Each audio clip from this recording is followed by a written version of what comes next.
Depuis octobre 2006, l'État mauricien a mis en place un plan où les étrangers de plus de 50 ans peuvent passer leur retraite ici, à condition qu'ils respectent certains critères d'éligibilité. Parmi celui de recevoir un montant mensuel équivalent à 1 500 $, soit 72 000 roupies, comme revenu. Un plan qui reçoit environ 400 demandes par an depuis sa création et qui a permis à 1 577 personnes, majoritairement françaises et sud-africaines, de s'installer ici.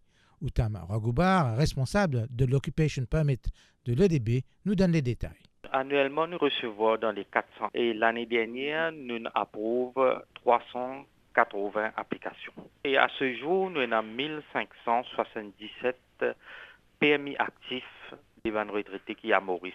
Aujourd'hui, nous avons un système en ligne sur le National E-Licensing Platform.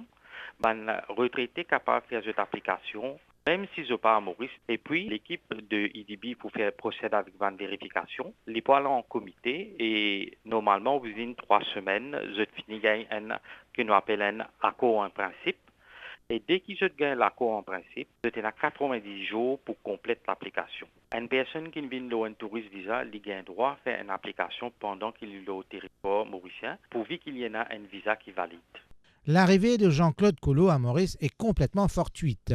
Après une expérience traumatisante au Brésil, il décide de passer des vacances paisibles chez nous, après avoir pris connaissance du plan proposé par l'État mauricien. Que depuis toujours, je rêvais de finir ma vie au soleil, de trouver ma planète ou mourir heureux. En fait, c'était ça mon idée.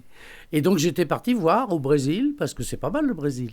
Et j'y ai passé 1 an pour me rendre compte qu'il y avait incompatibilité culturelle entre le Brésil et moi. Je ne critique pas, je ne juge pas, mais je ne peux pas vivre au Brésil. Et je tombe un peu par hasard sur le clip que diffuse largement le DB et le gouvernement de Maurice en disant aux retraités du monde entier « Venez, c'est le paradis et vous allez voir comment vous allez être accueillis ». Donc moi, je viens voir. Et il a raison, le clip. C'est formidable. Je suis tombé amoureux pratiquement dans l'instant de Maurice. Quelques jours après son arrivée, en novembre 2023, on lui conseille d'engager un intermédiaire pour compléter les démarches administratives. Cependant, dès le début, il découvre que les compétences de ces derniers sont au mieux approximatives. La procédure qui devrait prendre quelques semaines se prolonge en mois. Ça continue à mal aller complètement, c'est-à-dire c'est plein de malentendus, à mon avis entièrement dus à des incompétences. Par exemple, on me demande un certificat de moralité. Je sais bien qu'ici, c'est un certificat de moralité. Mais la France, depuis 1905, ne délivrera jamais à personne un certificat de moralité parce que le gouvernement et l'État n'ont pas le droit de se mêler de morale. Je dis ça, j'explique ça, et là, comme toujours, l'incompétence va toujours avec l'arrogance. Et là, on me dit, mais c'est n'importe quoi, la France fait ce qu'elle veut, nous, ici, vous êtes à Maurice, monsieur, et on veut un certificat de moralité. Et là, on parle de l'agence, hein ? Oui, on parle oui, bien sûr. On veut un certificat de moralité. Et moi, je dis, non, vous ne l'aurez jamais.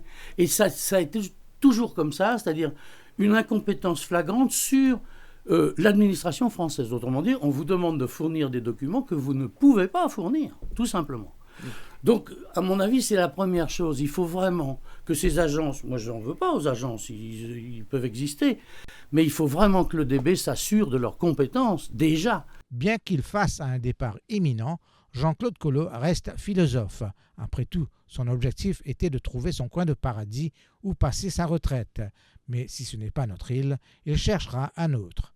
Il a cependant tenu à informer les autorités à travers une lettre ouverte de sa mésaventure. Non pas pour se plaindre, mais plutôt pour que d'autres ne subissent pas le même sort et que le pays n'entache pas sa réputation de terre d'accueil. Attention, danger pour l'île Maurice.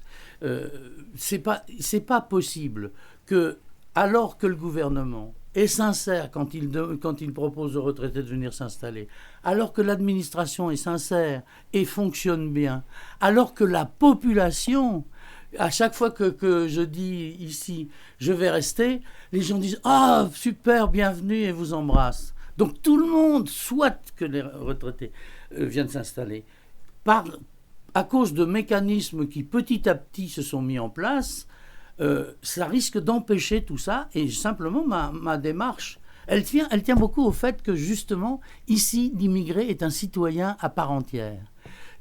Si j'ai mon permis, j'aurai le droit de vote et je me sens citoyen avec un devoir de citoyen, c'est-à-dire alerter sur les choses qui éventuellement ne fonctionnent pas. Nous avons pris contact avec l'agence concernée et après nous avoir donné un accord d'entrevue pour s'expliquer, les directeurs se sont désistés. Aux dernières nouvelles, malgré tous les obstacles auxquels a fait face Jean-Claude Collot, il semble qu'il pourra, après tout, réaliser son rêve de vivre tranquillement dans son coin de paradis mauricien. Pour plus de vidéos, cliquez sur like, abonnez-vous en cliquant sur subscribe et activez la cloche de notification pour rester informé.